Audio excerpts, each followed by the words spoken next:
Efésios 1, de 15 a 23.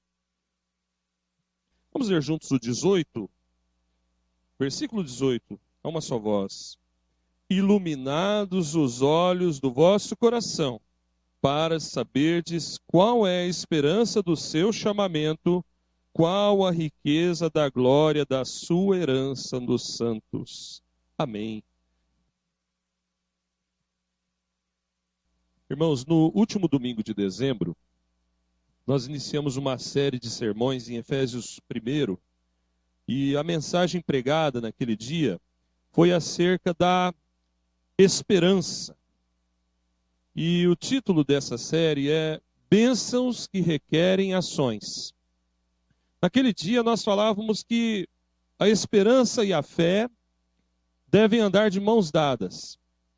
E necessariamente, quando nós temos fé, nós temos esperança. E o que nutre a nossa esperança é a fé.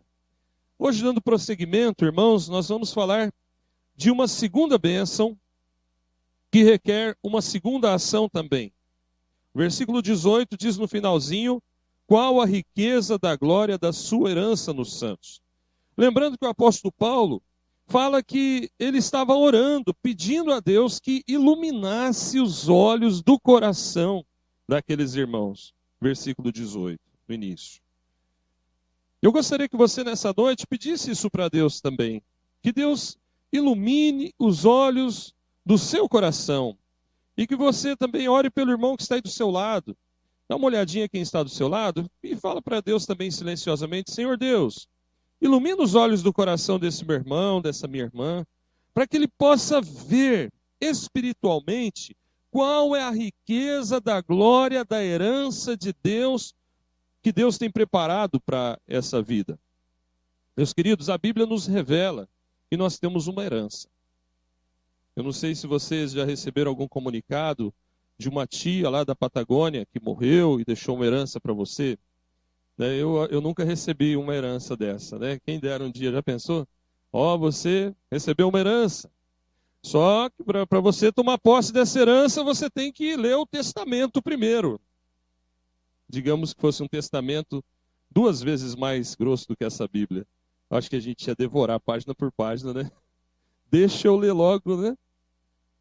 Muitas vezes, irmãos, nós não temos ainda conhecimento mesmo, de fato, que nós temos uma herança gloriosa no céu e que esse é o testamento de Deus para nós. Esse é o testemunho de Deus para nós. Ora, amados, essa herança, diz a Bíblia, é uma herança tão elevada e tão guardada por Deus que nem traça e nem ferrugem corroem. Em Mateus 6,20, Jesus diz para nós ajuntarmos tesouros lá. Queria que você visse comigo Mateus 6,20, onde o Senhor Jesus nos revela que nós temos como angariar bênçãos celestiais. Nós temos como acumular tesouros nessa herança. Essa herança gloriosa que o Senhor nos diz na palavra em Efésios 1,18, aparece aqui em Mateus 6,19 e 20. Não acumuleis para vós outros tesouros sobre a terra, onde a traça e a ferrugem corroem, e onde ladrões escavam e roubam. Mas ajuntai para vós outros tesouro no céu, onde traça nem ferrugem corrói, e onde ladrões não escavam nem roubam. E o versículo 21, onde está o teu tesouro, aí estará também o teu coração. Mas, meus irmãos, quantas vezes nós estamos mais preocupados com a herança aqui da terra, com os bens materiais, como esse faz de conta da tia da Patagônia. A gente fica pensando, né? Puxa vida, já pensou? Pois é, irmão. Esses dias eu estava vendo no jornal de gente que estava chorando porque fez o jogo da Mega Sena e esqueceu de levar lá no guichê para fazer a aposta dele, né? Preencheu, mas não fez a aposta. Aí deu o número do cara. O homem chorava igual uma criança. Você tem que ver. Não sei se vocês viram isso no jornal no jornal da televisão, né? Ai, eu esqueci de levar lá. Então agora... Eu falei para a Marlene, olha que ridículo. Eles se preocupam tanto, mas tanto com a riqueza da terra e não estão nem aí com a riqueza do céu. Mas eles não têm a revelação da palavra, irmão. Nós temos. Amém? Nós temos a revelação da palavra de Deus. Então nós temos que ter consciência da realidade dessa herança. É um contrassenso muito grande se chegasse para você, então, essa notificação de uma herança lá de um ente distante que você não soubesse e você não fosse atrás. Não seria um contrassenso, um absurdo? Em dias de tanto consumismo e tanta dificuldade, é lógico que teria que ir atrás. Não precisa nem ser da Patagônia, né? Pode ser de Pindamonhangaba também, de Botucatu, de Barretos, né? De onde for. Olha, deixaram uma herança para você. Primeira coisa, a gente ia ficar meio desconfiado, né? Tá muito fácil. Mas a gente ia dar um telefonema para um amigo lá da Receita Federal, um advogado. Dá para você ver para mim se isso aqui é de verdade? É verdadeiro, é oficial. Ah, então vai atrás, vou atrás, né? Que mal há em ganhar uma herança? Amados, se aqui, se tratando de tesouros que traça, corrói, ladrão escava e rouba, é um contrassenso não ir atrás? Seria. Assim como também é um contrassenso não pensar no amanhã e não lutar por angariar bens nessa terra. É um contrassenso. Você tem que pensar no amanhã, você tem que angariar bens nessa terra. Porque se você é responsável, se você é cristão, você tem que pensar nos seus filhos, tem que pensar no seu amanhã, na sua própria vida, na sua própria saúde. Hoje à tarde eu falava com um irmão sobre um pastor, amigo meu, cujo sogro era pastor também, mas já faleceu. E quando aquele pastor velhinho chegou na terceira idade, que já não aguentava mais pastorear, então ele aposentou-se. Porém, ele não tinha onde reclinar a cabeça. Passou a vida inteira trabalhando, mas não conseguiu comprar uma casinha, nem que fosse uma kitnet. E agora ele velhinho, a esposa velhinha, tiveram que viver de favor dos filhos até a morte. Tudo bem, honra teu pai e tua mãe, mas poxa, se nós podemos pensar no amanhã, se Deus nos der condições e nós pudermos nos preparar para o fim da vida e para a vida dos nossos filhos e netos, é um contrassenso não ir atrás. E hoje, irmãos, se por um lado está difícil, né? Você vê muita gente falando, está difícil, está difícil. Mas a gente vê muita gente também falando, está uma bênção, está uma bênção. Por que será que tem um contrassenso assim, uma distância tão grande? Será que Deus tem filhos prediletos? Você acha que Deus tem filhos prediletos? Deus não tem filhos prediletos, irmãos. Acontece que muitas vezes, amados, falta-nos esse ímpeto, essa gana, essa vontade. E isso não é materialismo nem teologia da prosperidade, irmãos. Isso é ser inteligente, crer em Deus e arregaçar as mangas. E Deus vai abençoar. Mas esses dias eu falava com um irmão também a respeito disso. E eu dizia, irmão, uma coisa é você fazer um plano. E outra coisa é o plano de Deus. Não é? O sujeito queria ser médico. Mas quando ele chegou lá na hora de abrir um cadáver, começou a tremer todo. Meu Deus do céu, que coisa nojenta. Tem sangue, tem tripa, tem um negócio lá dentro gosmento. Então, meu querido, esquece. Seu negócio não é ser médico. Porque o médico tem sangue frio, não é? Ele vai lá e corta a barriga do cara, põe a mão lá, tira as tripas para fora, e não está nem aí, costura de novo e mexe tudo. É o dom dele, a vocação dele. Às vezes nós achamos que nós seremos um bom empresário, mas não é para ser empresário. Deus não quer que seja um empresário. Talvez Deus queira que você seja um missionário. Quantos que queriam se formar em TI? TI é tecnologia da informação, né? Tecnologia da informação. Oh, TI está em alta. Aí o cara chega lá no curso, o que tem de lógica, matemática e coisas do gênero é tanto número que se ele não tiver vocação para a coisa, não vai. Não anda. Então, irmãos, cada um de nós tem sim desejo, mas nós temos que saber o que Deus tem preparado para nós. Vocês se lembram do servo de Deus, que Deus mandou pregar e Deus mandou falar, mas só que ele não tinha o que comer. E Deus falou, vai lá para o ribeiro de Querite, Elias. Fica lá, eu vou cuidar de você. E Deus mandava os corvos levar comida para ele. Corvo é um bicho tão bonitinho, não é? Uma gracinha, corvo. Limpinho. Corvo escova o bico todo dia. Corvo come carniça. E o servo de Deus foi alimentado por Deus através de um bicho que come carniça, que levava carne na ponta do bico. A Bíblia não diz que era carniça que o bicho levava. Mas você já imaginou se com o corvo viesse também um cheirinho? O corvo veio batendo as asas, a hora que ele pousou com o alimento na ponta do bico. Já imaginou o cheiro do corvo? Que gracinha. Quem já criou galinha sabe que a ave não cheira muito bem não, né? Talvez ele olhasse aquela comida ali e falasse, ai, ai, ai. Amém, Senhor, e come. Que gostoso, né? Ser alimentado pelo corvo. Pois é. Muitas vezes, irmãos, nós queremos escolher o que vamos fazer. Queremos escolher o que Deus vai nos dar. E nós ficamos parecidos, semelhantes àquele pessoal da teologia da prosperidade que quer dar ordem em Deus. Deus, eu exijo que seja isso. Eu exijo que seja aquilo. Que exige nada, para de falar besteira. Ninguém pode exigir nada de Deus. Nós temos que nos contentar com o que Ele dá, com o que Ele manda. E se Ele der oportunidade, aproveite a oportunidade que Ele está dando. Não despreze. Porque Deus pode te abençoar muito, meu irmão, mais do que você imagina. Muitas vezes estamos segurando um saquinho de batata frita, de salgadinho, daqueles que parecem isopor, e Deus quer nos dar um banquete. Então nós temos que acreditar em Deus, usar o que Deus nos deu, aproveitar as oportunidades, crendo que Ele abrirá portas na nossa vida.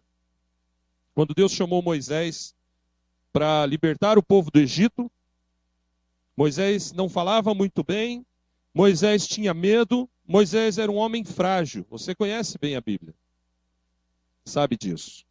Mas Deus fala uma frase de efeito para Moisés. Moisés, o que você tem na sua mão? O que Moisés tinha na mão, alguém lembra? Um cajado, não é? Uma vara. Em português, claro, um pedaço de pau. Talvez algo semelhante ao nosso cabo de vassoura. Um pedaço de pau que está lá no canto. Você pega para apoiar quando está andando, ou para bater num bicho. Talvez fosse um negócio mais bonito, né? A gente pensa, floreia muito, mas era um pedaço de pau. Pronto. E com aquele pedaço de pau, Deus tirou o povo do Egito. Deus abriu o mar. Deus libertou eles. Muitas vezes, irmãos, nós olhamos para o que Deus está nos dando e a gente pensa, isso aqui não vale nada. Eu não quero isso não. O irmão está pecando. Pega o que Deus está dando, lute, trabalhe, se esforce. É para estudar, estuda. É para trabalhar, trabalhe. Não fica com muito nhenhenhé não, porque eu creio que Deus não se agrada disso. Vai que vai, irmão. Faz o que aparecer na frente. E Deus vai abrir portas. Mas vai agradecendo. Senhor, obrigado. Senhor, obrigado. Abençoa. Abre outra porta, Senhor. Eu sei que o Senhor pode. Existe uma lei, amados. Uma lei na Bíblia. Que é a lei da semeadura e da colheita. Mateus 6,20. Que nós lemos, está falando isso para nós. Hoje é tempo de semear, nós vamos colher lá no céu. O tesouro está lá no céu, pode ter certeza disso. Cada vez que você abriu a porta da igreja, cada vez que você deu uma varridinha, cada vez que você chegou e fez uma oração pelo culto, pelo irmão, pelo pastor, pelo dirigente, pelo louvor, cada vez que você fez isso, Deus está vendo tudo isso e vai te recompensar. Ok? Não precisa ter dúvida disso. Mas a lei da semeadura e da colheita funciona aqui na terra também. Prova bíblica, Malaquias capítulo 3. Trazei os dízimos na casa do tesouro, e tirai prova de mim, se eu não vos abrir a janela do céu e derramar bênção sem medida. E a bênção sem medida nós sabemos, irmãos, que é muito mais do que ouro ou prata ou bens, é a presença de Deus conosco. Mas é ouro, prata, bens, dinheiro, trabalho, saúde, emprego, carro, casa, roupa, tudo isso também está no pacote. E Deus não deixa faltar nada, de acordo com a sua vontade. Agora, como que a gente vai dizimar se a gente não tiver de onde tirar para dizimar? Então, muitas vezes, o primeiro trabalho, o primeiro emprego, ou o começo de uma carreira, a gente ganha pouco mesmo. Ganha um salário, ganha 800, ganha 1.000, sei lá quanto que você ganha, quanto que você almeja ganhar. Mas se você for fiel nos dízimos e nas ofertas com o pouco que Deus te der, e lembre que não é tomar lá da cá, não é só dar o dízimo, é a vida no altar. E dízimo é lei, dar dízimo é obrigação, não fez mais do que o dever. Tem muitos que nem fazem isso. A oferta é gratidão. É quando nós vamos além da lei e fazemos com alegria, com gratidão para o Senhor. E Deus olha tudo isso, amado. Você foi abençoado e recebeu um aumento? Dá uma oferta especial para Deus. Foi curado? Dá uma oferta especial para Deus. Comprou um carro novo? Dá uma oferta especial para Deus. Comprou uma casa nova? Dá uma oferta especial. Angariou uma bênção? Dá uma oferta especial. Senhor, meu dízimo já dei. Isso é gratidão. Faça isso para a glória de Deus. Tirai prova de mim e vede, diz o Senhor. Então, meus irmãos, muitas vezes a gente fala da herança gloriosa no céu e a gente fala pouco da herança da terra também. Muitos têm isso como teologia da prosperidade. Erro, isso é Bíblia. Isso é Bíblia. Nós não estamos pregando teologia da prosperidade. Veja, eu disse que a prosperidade é Deus conosco, no pouco ou no muito. Certo?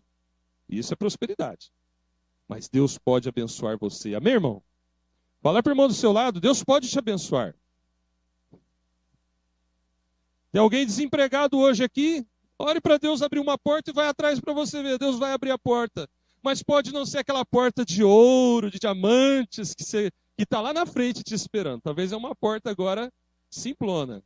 Entra por essa porta. Deus pôs a porta, Deus abriu a porta. Obrigado, meu Deus, que o Senhor me deu essa porta. Eu vou entrar nessa porta, crendo que tem outra lá na frente me esperando. E Deus é fiel. Deus abre portas onde não tem portas, mas nós temos que valorizar, amados, acima de tudo, a nossa herança celestial. Se nós damos tanto valor na herança da terra, esses dias eu falando com um casal de namorados, e eu dizia o seguinte, olha, deixa a afobação de lado e pensa na hora que vier os filhos. Se um raio-x demora, para marcar o raio-x em torno de 3 meses, aí para fazer o raio-x vai sair o resultado, porque a máquina quebrou, então a máquina está tirando lá o não sei o que, o papel e tal, e se tiver laudo, meu querido, está enrolado. O laudo demora mais do que o raio-x, né? Porque o motoboy foi buscar o laudo, não estava pronto. Porque o laudo é em São Paulo. São Paulo está a milhares de quilômetros. Aqui é São Paulo, para com isso. Em 10 minutos está em São Paulo. Tem SEDEX, SEDEX 10. Isso é enrolação. Uma máfia, né, nesses setores. Então eu disse, pensa, se o raio-x é tão enrolado, imagine um parto. Não é? Vai pagar uma cesariana no bom hospital? Meu querido, no mínimo uns 5 conto. No mínimo, hein? Pode ser muito mais, depende do hospital. Pensa na roupinha, no bercinho, né? No plano de saúde da família. Então eu disse, olha, não se afobem. Se preparem para o casamento. Se preparem para o amanhã. Eu digo a você, irmão, irmã, se prepare. Se prepare. Mas, meus irmãos, nós valorizamos tanto essas coisas porque é necessário valorizar. Isso não é loucura. Isso é ser inteligente, é ter a cabeça no lugar. Porém, irmãos, que esforço estamos fazendo pela herança celestial? Que esforço estamos fazendo por aumentar lá no céu? Ordem de Jesus, não é o pastor Paulo falando heresia. Mateus 6,20. Ajuntai tesouro no céu. Nós muitas vezes não damos muita atenção para isso, né? E isso, amados, é prova de que não estamos com aquela visão. Preste bem atenção, não estamos com a visão que Paulo orava para que os efésios tivessem. Efésios 1,18. Iluminados os olhos do coração. Irmão, você se enganaria se visse uma nota de 2 ou uma de 100? Já se enganaram comigo, irmão. Era para voltar 2, a moça pôs 100 conto no balcão. Eu olhei assim, alguma coisa está errada. Tem ninguém em volta de mim, né? Moço, seu troco. Moça, tem algum engano, alguma coisa está errada. Algum pequeno detalhe. Dá uma olhada nisso aí. Ai, meu Deus do céu, desculpa, moço. Obrigado. Toma o troco. É tudo azulzinha, verdinha, né? Mas não é difícil enganar, né, irmão? É muito difícil a gente se enganar. Mas muitas vezes, amados, parece que nós estamos nos enganando quanto ao tesouro celestial. É a impressão que dá. Porque Paulo pedia a Deus que Deus iluminasse os olhos do coração. Ora, se os olhos de carne conseguem identificar, parece que os olhos da alma, os olhos do coração, os olhos espirituais, muitas vezes não estão vendo o que é para ver. Efésios 1,18, iluminados os olhos do coração, para saberdes qual a suprema grandeza do seu poder para com os que cremos, um pouco antes, para saberdes qual a riqueza da glória da sua herança nos santos. Meus irmãos, pensar na herança do céu nos empolga, nos anima, mais do que pensar na herança da terra. Porque a herança da terra muitas vezes é frustrante, não é? Você que tem carro sabe, IPVA está aí, né? Não é frustrante? Não é desanimador? E quando não, amados, Mateus 6,19, não acumuleis tesouro na terra, onde a traça e a ferrugem corroem e os ladrões escavam e roubam. O sujeito batalha a vida inteira, acontece um negócio, o bandido leva tudo. Ladrão escava, rouba, a traça e a ferrugem corrói, amados, no nosso contexto, os altos juros, os impostos, vai levando tudo. Se você não cuida bem do que você tem, você fica sem nada. Mas muitas vezes, irmãos, nós não olhamos para o 20, não olhamos para Efésios 1,18, parte B, e a prova disso é que nós não nos esforçamos tanto por esses tesouros. Hebreus capítulo 12, versículo 2, nos diz para olharmos, veja, Hebreus 12, 2, olhando firmemente para o autor e consumador da fé, Jesus, o qual em troca da alegria que lhe estava proposta, suportou a cruz, não fazendo caso da ignomínia, e está assentado à destra do trono de Deus. Então, meus irmãos, essa falta de visão espiritual, Efésios 1,18a, iluminados os olhos do coração, essa falta de ver as coisas espirituais com os olhos da alma, nos leva a desprezar o sacrifício de Jesus. Isso é gravíssimo. É gravíssimo, amados. Porque se eu não ligo para esse tesouro celestial que Deus tanto fala, a questão é, será que eu creio mesmo nisso?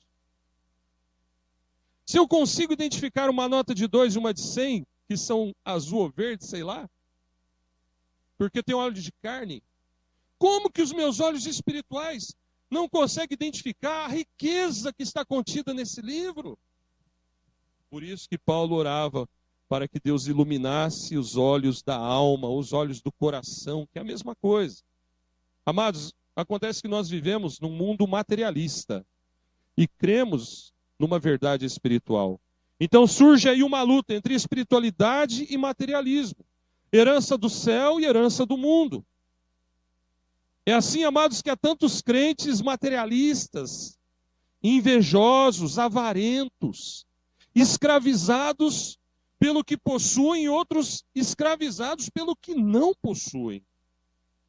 Eu conheci um irmão que ele sofria quando ele via passando pela rua um baita carro assim, daqueles carrão importado, né? Ou aquelas motos barulhentas. O sujeito nunca tinha conseguido comprar aquilo, ele sofria. Então ele tinha revistas, esse irmão tinha revista, coleção de revista de carro e moto. Da revista cara, hein? Tem revista de 20 conto por aí. Dá uma olhadinha para você ver quem curte carro, moto, vê lá nessas revistas. Oh, que legal. Chegou esse dia um encarte da Editora Abril. Uma assinatura de uma revista carro ou moto, quase R$400. Oh, você vai receber 12 exemplares, ou 24 que seja, né? É muito dinheiro. E tem gente que investe nisso olhando para o sonho. Você está entendendo? Fica sonhando, sonhando. O quarto do sujeito era cheio de pôster. Moto empinada, moto dando cavalo de pau, tudo quanto é moto. Né? O cara era ficcionado. E um dia ele foi falar com o tio dele. Ó, tio, que legal isso aqui, o que o senhor acha? E esse tio olhou e falou assim: eu não ligo muito para alguma coisa que eu sei que eu nunca vou ter. Acabou com o rapaz, né? Acabou com o rapaz. Mas fez ele pensar um pouco mais na vida, nas coisas da sua realidade. Acontece que quando nós nos deixamos envolver pelo materialismo, nós esquecemos que as bênçãos espirituais de Deus já nos foram dadas. Por isso que em Provérbios diz, amados, que ainda que a gente coma um bocado de pão seco, se Jesus está lá, você está abençoado, porque há paz. E quantos têm o seu celeiro, a sua despensa repletos de comidas e de fartura e não tem paz? Outros sequer têm vontade de comer. E outros não conseguem sentar à mesa com a sua família. Melhor fosse se fosse um arroz, feijão e 2 zoiudos lá, né? Não é verdade? Relógio de pulso. Isso é linguagem de peão, viu, irmão? Zoiudo é ovo. E relógio de pulso é tomate. Então, que bom fosse, né? Arroz, feijão, uma salada de tomate, uns ovinhos fritos e a paz, alegria. Oh, que alegria, aleluia. Jesus está aqui conosco, glória a Deus. E Jesus pode aumentar muito mais as bênçãos nas nossas casas, amados. Mas não podemos ser escravizados. A questão é, como que nós estamos vivendo diante de um mundo tão materialista, tão consumista? Temos valorizado a herança celestial acima de tudo? Porque se os nossos olhos espirituais forem iluminados, nós não vamos deixar de trabalhar, de sonhar, de almejar uma melhora na nossa vida, na nossa casa, nos nossos filhos, etc. Isso é bom. Isso é bom, é bênção. Você conseguiu um emprego novo? Glória a Deus, aleluia, irmão. O testemunho daquele moço aqui comoveu todo mundo. De 49 pulou para 29, de 29 ele caiu em sétimo, e de sétimo um lá desistiu, ele ficou em sexto, entrou. Já pensou? Isso é bênção. E nós temos que nos alegrar com as bênçãos uns dos outros, mas nós temos que crer que Deus também tem bênçãos para nos dar. Então não fique chateado, puxa vida, Deus não me abençoa. Bom, primeiro, você está indo atrás? Você está correndo atrás? Você está se esforçando? Continua. Continua de degrau em degrau, de glória em glória, de vitória em vitória. Não queira escalar o Everest do meio para cima, você vai cair. Tem que começar de baixo. Tem que começar de baixo, subindo. Pegue o que Deus te deu. O que você tem na mão, Moisés? O que você tem na mão, irmão? Pega o que Deus te deu e faça o que você tem que fazer.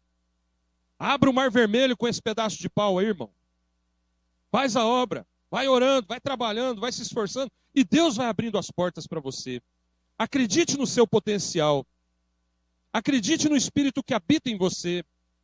Porque o Espírito Santo nos capacita também, amados, para vencer desafios e obstáculos aqui da terra. Não é só pensar no céu também, não. Aqui na terra.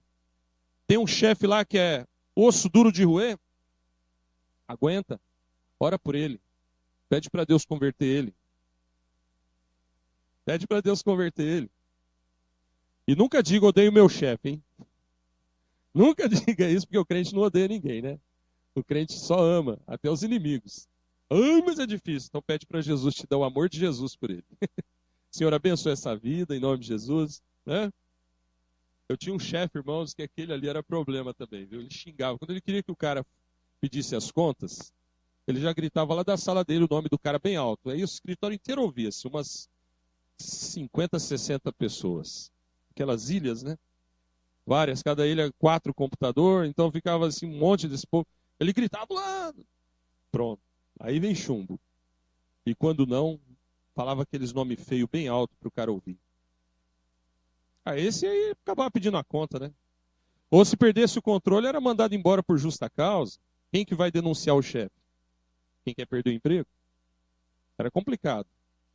Mas, meus irmãos, talvez você não tenha um chefe tão ruim assim, né?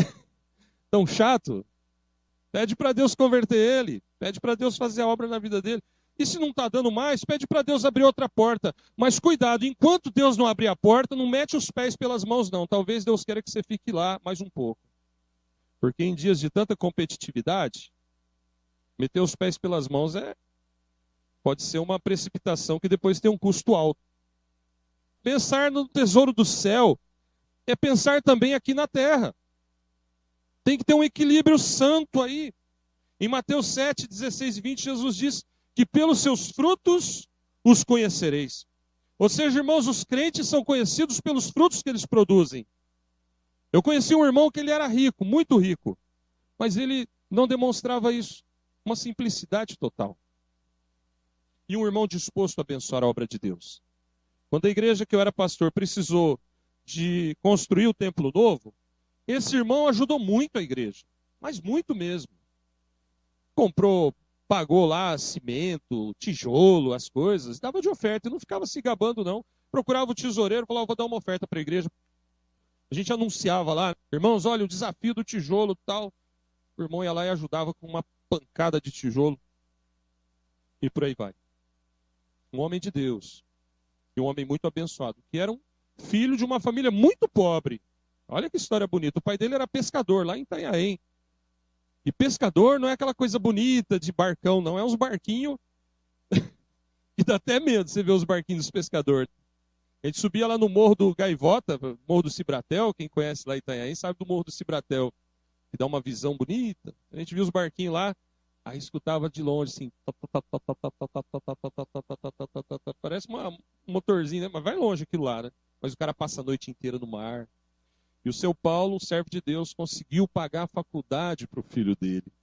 E o filho dele fez a faculdade, se formou, trabalhou e se tornou um homem próspero materialmente.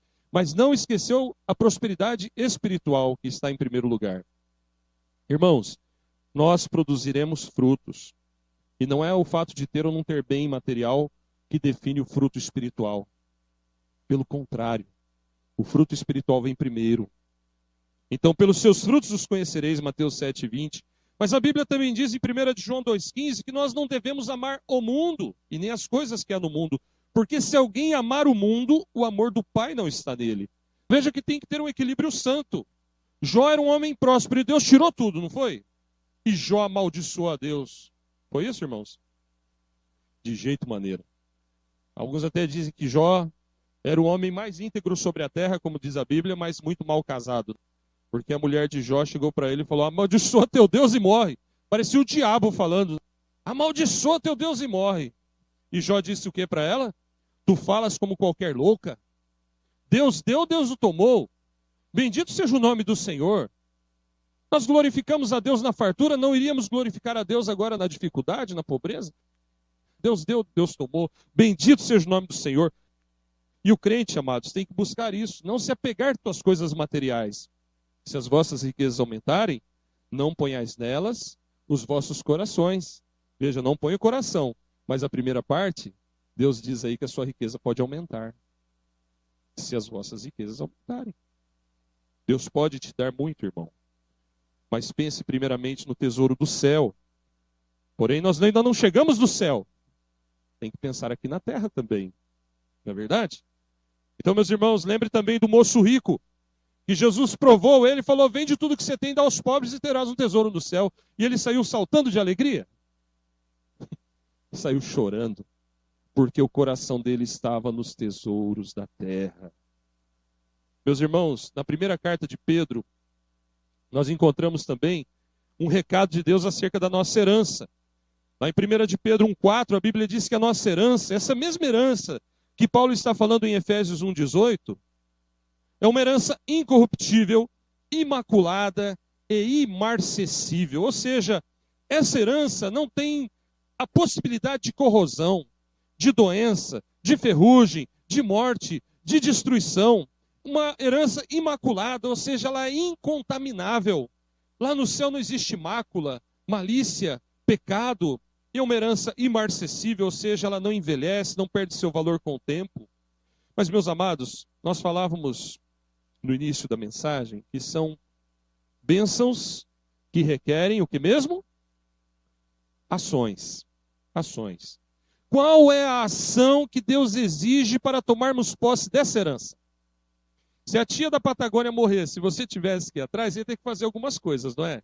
Você ia ter que dispor de tempo, você ia ter que ir lá no fórum, na Receita, não sei aonde, para poder receber a sua herança. Pois muito bem, a herança do céu nos é proposta, mas, amados, Deus também requer de nós algumas atitudes. Em Efésios 1,18 mesmo, nos falando da herança, a Bíblia diz: qual a riqueza da glória da sua herança nos santos. Santos. E os santos aqui não é o time dos santos, irmãos, e nem é o santo Pedro, Antônio, não, é o santo é você. Fala para o irmão do seu lado: oi, santo. Oi, santa. Oi, santo. Sabe por que somos santos? Porque somos perfeitos? É porque somos perfeitos? Porque Jesus nos santificou. Porque o sangue de Jesus foi passado em cima de nós. Fomos selados com o Espírito Santo. Então somos santos porque Deus nos santificou, nos separou para Ele. Ainda que tenhamos algumas imperfeições, que Deus está corrigindo e trabalhando e nos transformando, mas a Bíblia nos chama de santos. E a palavra de Deus nos diz, amados, em Atos 20, 32, agora, pois, encomendo-vos ao Senhor e à palavra da sua graça, que tem poder para vos edificar, e dar herança entre todos os que são santificados. Atos 20, 32. Comparando esse texto com Efésios 1, 18, você veja que Deus está falando a mesma coisa. A herança para o povo santo. Então, a ação que nós falamos hoje aqui é a santificação. A palavra de Deus diz, amados, que sem santificação ninguém verá o Senhor. Não é possível ver Deus, esperar um dia encontrar-se com Deus, se não nos santificarmos. Em Atos 26, 18 ainda, a Bíblia diz, para lhes abrires os olhos. Atos 26, 18. Para lhes abrires os olhos e os converterdes das trevas para a luz, da potestade de Satanás para Deus, a fim de que recebam eles remissão de pecados e herança entre os que são santificados pela fé em mim. Eu vejo mais uma vez herança e santificação. Em 1 Coríntios 6,9 diz, ou não sabeis que os injustos, olha, esse é grave, irmãos. 1 Coríntios 6,9. Tem muita gente que pensa que vai para o céu, sem transformação não vai para o céu, sem santificação não entra no céu. Então, 1 Coríntios 6,9. Ou não sabeis que os injustos não herdarão o reino de Deus? Não vos enganeis, nem impuros, nem idólatras, nem adúlteros, nem efeminados, veja uma referência ao homossexualismo, nem efeminados, nem sodomitas, nem ladrões, nem avarentos, nem bêbados, nem maldizentes, nem roubadores herdarão o reino de Deus. Meus queridos, são muitos textos que nos falam da herança do céu associada à santificação. E nós temos que tomar muito cuidado, irmãos, porque se nós não buscarmos a santificação, será um sinal de que não estamos crendo na herança. Não estamos acreditando na herança. Seria como confundir a nota de 2 com a nota de 100. Só que aí seria o contrário, né? Você tem uma nota de 100 para levar, a pessoa deu uma de 2, você põe no bolso, fala obrigado e vai para casa. É isso? É assim sua vida espiritual? Você está vivendo desse jeito? Quando Deus queria que você vivesse como um príncipe, você está vivendo como um escravo? Não escravo de Deus, servo de Deus, mas escravo do diabo, escravo do pecado. Como que você está vivendo? A palavra de Deus é muito clara, irmãos, lá em Colossenses 1,12. Colossenses 1,12 diz, dando graças ao Pai, que vos fez idôneos à parte que vos cabe da herança dos santos na luz. A expressão herança dos santos, herança dos que são santificados, aparece muito na Bíblia. E Hebreus 12,14, que é o bem conhecido para finalizarmos, vamos abrir lá, em Hebreus 12,14, eu creio, amados, que essa é uma das maiores partes da herança, se não a maior de todas. Segui a paz com todos e a santificação sem a qual ninguém verá o Senhor. Sabe qual é um dos maiores desejos do crente? Ver Deus. Ver Deus. Amados, creio eu, se não for a maior. Se por um lado isso é verdade, amados, por outro lado, a Bíblia fala que somos príncipes do Senhor. Lá no céu não haverá lixo, não haverá sujeira, não haverá impureza, não haverá nada de ruim, de mal. Lá no céu, Cristo será tudo em todos. Hoje mesmo de manhã a gente estava conversando sobre os efeitos da graça de Deus. Às vezes essa história de que indo para o céu tá bom e tal, cheira mais a comodismo, a acomodação. Eu não preciso me santificar muito, me envolver muito, porque eu quero ir para o céu só. Não preciso ter galardão, ter herança, ter tesouro. Eu quero ir para lá. Irmão, isso é engano, isso é maligno, isso é engano de Satanás. Porque Hebreus 12,14 nos fala de ver o Senhor. Essa é a maior parte da herança. Tem coisa melhor do que ver o Senhor? Se isso não empolga seu coração, só de pensar em ver Jesus, em ver o Senhor, em ver a glória de Deus, eu digo, deveria empolgar seu coração. Porque a herança é algo que nos empolga, amados. Ora, se a herança da terra empolga, por que a herança do céu muitas vezes não empolga? Então essa dualidade entre materialismo e vida espiritual é algo com o que nós temos que lidar, lutar e vencer. Ter o equilíbrio santo. Se Deus nos abençoar aqui na terra, glória a Deus, Ele já está abençoando. No pouco ou no muito, Ele está abençoando. Mas quanto mais Ele abençoar, melhor, né, irmãos? Bênção nunca é demais. Nunca recuse a bênção de Deus. Então o que Deus mandar, amém, é bênção. Abrace a bênção de Deus, louve a Deus, glorifique a Deus. Mas Deus pode abençoar muito mais as nossas vidas. Porém, irmãos, nós temos que buscar o equilíbrio. Porque a bênção maior que nós temos que buscar é o tesouro celestial. E nós só alcançaremos esse tesouro se nos santificarmos. Que Deus nos abençoe. Vamos orar. Vamos nos colocar de pé, irmãos. Pai, nos livra do materialismo. Nos livra, ó Deus, desse espírito consumista. Nos livra de Mamon. Nos livra do devorador. Tua palavra nos alerta que não podemos servir a Deus e servir a Mamon. Não podemos, ó Deus, amar o Senhor e amar o mundo. Não podemos, ó Deus, servir a dois senhores, diz a tua palavra. Então nos livra do consumismo, do materialismo, da ganância, da avareza. Mas nos livra também, ó Pai, do comodismo, da preguiça, da falta de visão, da falta de vontade, da falta de fé, da falta de ânimo. Nos livra, Senhor Deus, de cairmos nessas ciladas, porque nós sabemos que o Senhor tem bênção sem medida para derramar. Não somente lá no céu, mas aqui na terra já o Senhor nos tem abençoado com toda a sorte de bênção espiritual. E também a tua palavra nos diz: comeremos o melhor dessa terra, Pai. Ajuda-nos, ó Deus, a viver assim nesse mundo, ó Deus, sem sermos consumidos pelo desejo ou pelo materialismo, mas também, ó Deus, sem deixarmos-nos acomodar. E que, acima de tudo, busquemos as bênçãos celestiais, os tesouros do céu. Ó Pai, se os tesouros da terra nos alegram, e como é bom ver o Senhor abençoar a vida dos irmãos, das famílias, e sabemos que o Senhor tem bênção para todos aqui, ó Pai, porque o Senhor não tem filhos prediletos. Mas, ó Deus, obrigado, porque acima de tudo, o Senhor nos diz na palavra da herança celestial, da herança dos filhos de Deus, da herança dos que são santificados, da herança dos santos. Por isso, Pai querido, abre os nossos olhos espirituais, abre os olhos do nosso coração, Pai querido, para que enxerguemos, ó Pai, não com os olhos carnais, mas pela fé, que aquilo que estamos fazendo hoje tem uma recompensa maravilhosa, que não é para homens que nós fazemos ou deixamos de fazer, mas é para o Senhor. E que a bênção do Senhor excede o nosso entendimento. Pai, coloca no coração dos moços e moças dessa igreja um ímpeto, uma vontade, uma gana de vencer na vida. Não falamos de materialismo, ó Pai, mas falamos de pessoas que venceram na vida, que conseguiram uma boa profissão, que conseguiram uma boa colocação no mercado de trabalho, que conseguiram estudar, seja qual fosse o curso, mas pessoas que venceram, porque, ó Pai amado, conseguiram alcançar uma meta, um objetivo.